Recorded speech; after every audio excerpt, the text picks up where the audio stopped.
सभी माता पिता और शिक्षकों को मेरा प्रणाम। मैं प्रियंका तिवारी आप लोगों का आपके अपने YouTube चैनल बच्चों की दुनिया में स्वागत करती। हम भाषा समझाते हैं। भाषा भाषा क्या है? भाषा को कहना, सुनना, समझना ही भाषा है। भाषा को हम दो प्रकार से देखते हैं, मौखिक और लिखित। मौखिक भाषा वह भाषा तो जिसे हम बोल कर कहते हैं, और लिखित भाषा हमारा लिखते हैं। उसके बाद हम वर्ण समझाते हैं। वर्ण में हम क्या है, स्वर और व्यंजन है हमारा। फिर हम बच्चों को स्वर समझाते हैं। स्वर हमारा अ आ इ ई उ स्वर है। फिर हम बच्चों को व्यंजन समझाते हैं। व्यंजन में हमारा क से ज्ञ तक हमारा व्यंजन कहलाता है, जैसे कि क, ख, ग, घ, अंग, च, छ, ज, छ, य,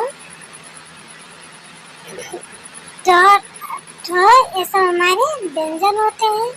जब तक बच्चा हमारे यहाँ तक सीख लेता है तब आगे हम बढ़ते हैं मात्रा पर। बच्चे को तब हम मात्रा सिखाते हैं।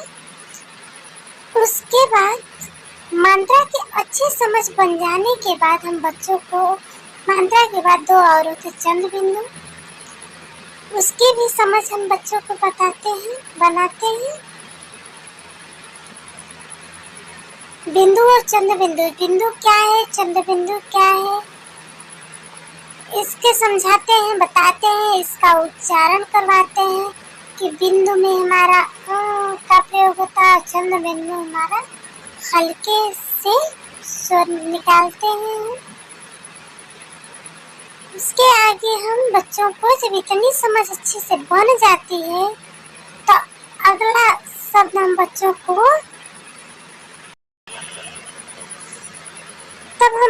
को इसका बार बार अभ्यास कराते रहते हैं। जैसे अंडा, पतंग, सांप, चांद। अंडा, अंडा क्या है? अंडा जब अंग का प्रयोग करते हैं हम तो हमारी जीभ को ऊपर तालू में सटाते हैं।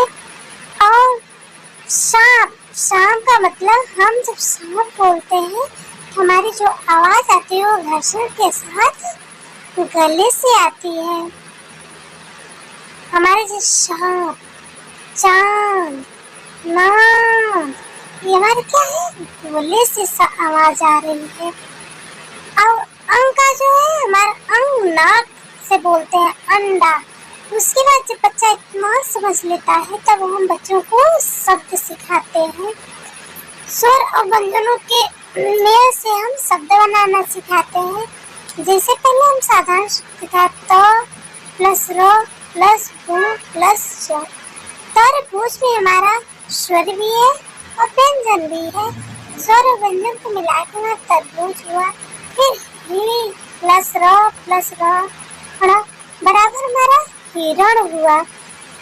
इसके बाद हम शब्द बच्चा अच्छा से सीख लेता है, समझ लेता है तो हम वाक्य पर काम करते हैं। वाक्य शब्दों के सही मेल से वाक्य बनता है। जैसे अमन पतंग उड़ा रहा, इसमें कई शब्द हैं ना। अमन अलग शब्द है, पतंग अलग है, और उड़ा अलग है, रहा अलग है अलग है। अमन पतंग उड़ा रहा है। जब बच्चों को वाक्य की समझ हो जाती है हम अगला स्टेप देखते हैं।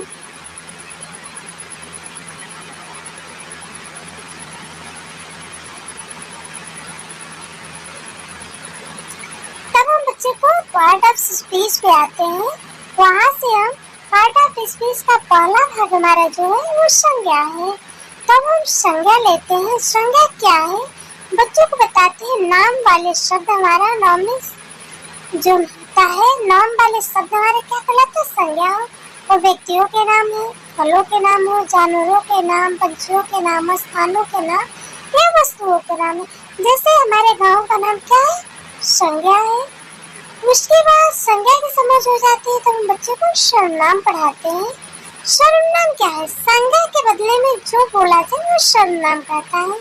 In place of noun, noun के बदले में जो शब्दों का हम प्रयोग करते हैं, जैसे मैं, तुमने, हमने, हम, आप, यह, वह, वे। आज हमारी क्या है? संज्ञा है, सर्वनाम है। सर्वनाम के बाद बच्चा अच्छा से समझ जाए तो हम विशेषण पे बात करते हैं। विशेषण क्या है? जो संज्ञा और सर्वनाम की विशेषता बताए उसे हम विशेषण कहते हैं। जैसे मीठा आम है, आम की विशेषता क्या है? मीठा है। पतंग चार है, पतंग की विशेषता कहते हैं चार है ना, हमारी चार है। इस तरह से हम बच्चे से बात करते हैं, लेकिन हम ज्यादातर छोटे क्लास के बच्चों को ओरल बात करते हैं। फिर इसके बाद हम क्रिया पे बात करते हैं। क्रिया क्या है? काम करने वाले शब्द। एक्शन वर्ड क्या है? एक्शन वर्ड पे बात करते हैं। बच्चों से मोरल प्रैक्टिस खुद कराते हैं, जैसे रोना, पढ़ना, लिखना, तैरना आदि हमारी क्या है? एक्शन वर्ड है। नाचना। हम बच्चों को एक्टिविटी के माध्यम से ज्यादा से ज्यादा ओरल अभ्यास कराते हैं।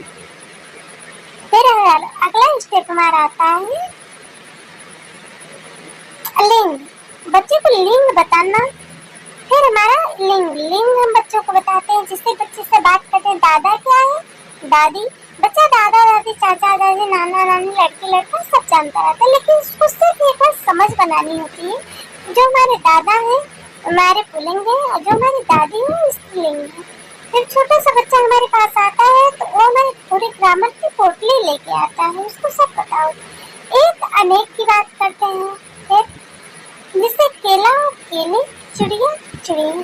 जिसे एक लड़की लड़कियां, लड़का लड़के, गाय गाय, कुत्ता कुत्ती आदि चीजों हम बच्चों को उदाहरण देके जो उनके परिवेश की चीजें होती हैं उससे कनेक्ट करके हम बच्चों को अच्छी तरह से समझाते हैं। फिर अगला हमारा स्टेप आता है समान अर्थ वाले शब्द, यानी कि पर्यायवाची शब्द। पर्यायवाची शब्द छोटा सा बच्चा नहीं समझ पाएगा, उसको हम ये बताएंगे कि पर्यायवाची शब्द क्या है। ये नहीं बताएंगे समान अर्थ वाले शब्द। जैसे हम पानी को क्या क्या कहते हैं, हम क्लास में बच्चे को ही खड़ा करते हैं। कभी कभी किसी बच्चे का, एक बच्चे का 3 4 5 नाम होता है, तो उसी से हम बात करते हैं, उसी पर हम समझाते हैं, तो हम बताते हैं। जैसे पानी का जल, बादल का मेघ, पेड़ का वृक्ष, मम्मी का मम्मा, माँ माई, तमाम शब्द जो बच्चे जानते हैं उनकी परिवेशी चीजों को हम जोड़कर उन्हें समझाते हैं। फिर अगला हमारा स्टेप आता है उल्टे अर्थ वाले शब्द, यानी कि विलोम शब्द।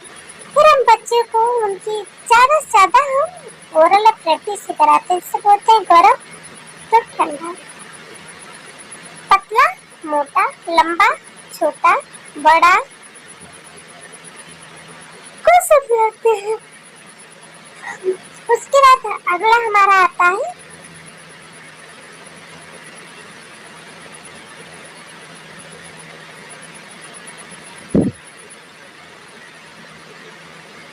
फिर हम बच्चों से ओरल बातचीत करते रहते हैं। और बच्चे के ज्यादातर बच्चों का परिवेशी चीजों से जोड़िएगा, क्योंकि अगर परिवेशी चीजों से जोड़ेंगे तभी बच्चा हमसे कनेक्ट हो पाएगा। क्योंकि हम ग्रामर की बुक को लेकर के उसके सिलेबस को लेकर उठा के पढ़ेंगे तो बच्चा नहीं समझ पाएगा, क्योंकि जब हम बच्चे को परिवेशी चीजों से ही जोड़ेंगे तभी जाके बच्चा हमारी बात को समझेगा।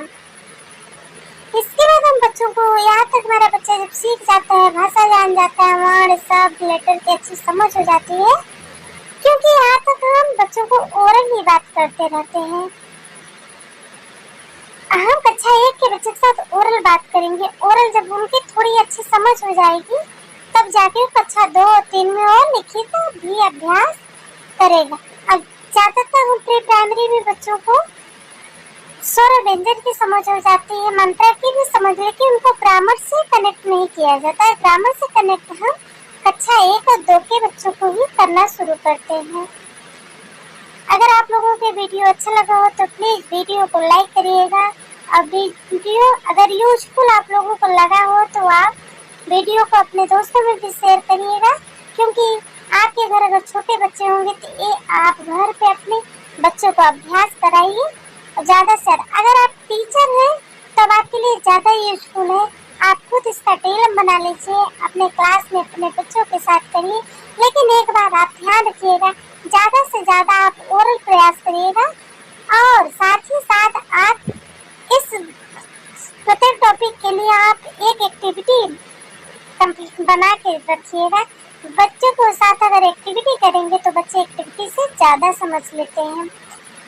ऐसे कहेंगे तो कम समझ में बच्चों को आएगी। जय हिंद दोस्तों।